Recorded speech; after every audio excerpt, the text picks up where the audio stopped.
ভাই, চান্দুরা ইউনিয়ন বিএনপির সাংগঠনিক সম্পাদক। সাথে আছেন মামা, এই ওয়ার্ডের বর্তমান মেম্বার।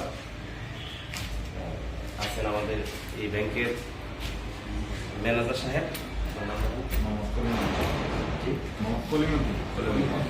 কলিমুদ্দিন ভাই। আসলে আমাদের এই দীর্ঘ 20-25 বছরে এরকম অনাকাঙ্ক্ষিত ঘটনা ঘটে নাই। আজকে রাতে, গত রাতে আপনার একটা বা 1:30টার দিকে, 2টার মধ্যে আওয়ামী লীগের কিছু সন্ত্রাসী বা ডাকাত বাহিনী তারা দেশের পরিস্থিতি গুলার বা একটা অরাজকতা সৃষ্টি করার লক্ষ্যে 13 তারিখের লকডাউনকে সামনে রেখে আপনার পরিবেশ, আইন শৃঙ্খলা পরিবেশ পরিস্থিতি সহ একটা বাজে পরিবেশ সৃষ্টি করার লক্ষ্যে কোথাও তারা দাঁড়াতে না পেরে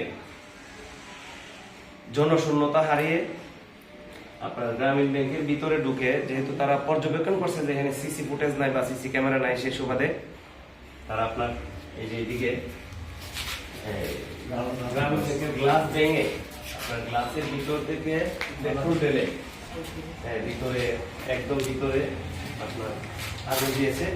আপনার এই গ্রামীণ ব্যাংক পুরো গেছে। আপনি দেখেন ফ্যান, লাইট সহ ইলেকট্রিসিটির যত জিনিসপত্র আছে সবগুলি পুড়ে গেছে এবং অনেক বেশি ক্ষতিগ্রস্ত হয়েছে। এটা আসলে একটা ব্যাংক, একটা নিরপেক্ষ প্রতিষ্ঠান, এদেশের মানুষের সম্পদ। এটা আসলে এইভাবে ধ্বংস করা কোনোভাবেই আমরা কামনা করি না।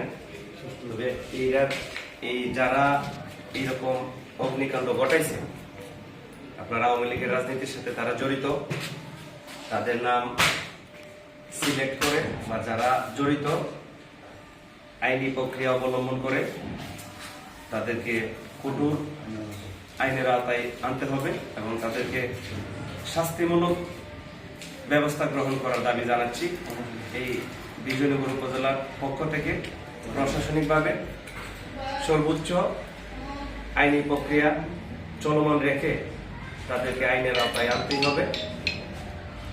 অথবা আমাদের বিজয়নগর উপজেলাবাসী সকলকে অনুরোধ করব, আজকের পর থেকে আগামী দিনে সকলকে সোচ্চার থাকার জন্য। আমরাও আপনাদের সাথে আছি। এরকম অনাকাঙ্ক্ষিত ঘটনা যেন কোনোভাবেই না ঘটে, সেই দিকে আমরা সবসময় খেয়াল রাখব এবং সাধারণ মানুষ এবং এই ব্যাংক আমাদের সম্পদ, এগুলি কিভাবে ভালো থাকে, যারা এই প্রতিষ্ঠানে চাকরি করে আমরা সবসময় থাকবো এবং সন্ত্রাসী এবং অগ্নিকাণ্ড যারা ঘটিয়েছে তাদের বিরুদ্ধে আমাদের অবস্থান থাকবে। আমরা কঠোর হাতে এগুলি দমন করব। পাশাপাশি প্রশাসনিক সর্বোচ্চ সহযোগিতা চাই। প্রশাসনের যথেষ্ট নীরবতা মনে করে প্রশাসনকে তারা কোনো পাত্তাই দিচ্ছে না। এরকম একটা কিছু মনে করে হয়তো বা এরকম কিছু অগ্নিকাণ্ড বা দুর্ঘটনা ঘটানোর চেষ্টা করছে। তো আমরা প্রশাসনিক বিচারের পাশাপাশি আমরা নিজেরা সোচ্চার থাকবো, সকলেই এই বিষয়ে সোচ্চার থাকবেন। যারা এরকম কর্মকাণ্ডের সাথে জড়িত তাদেরকে আমরা প্রতিহত করবো ইনশাআল্লাহ।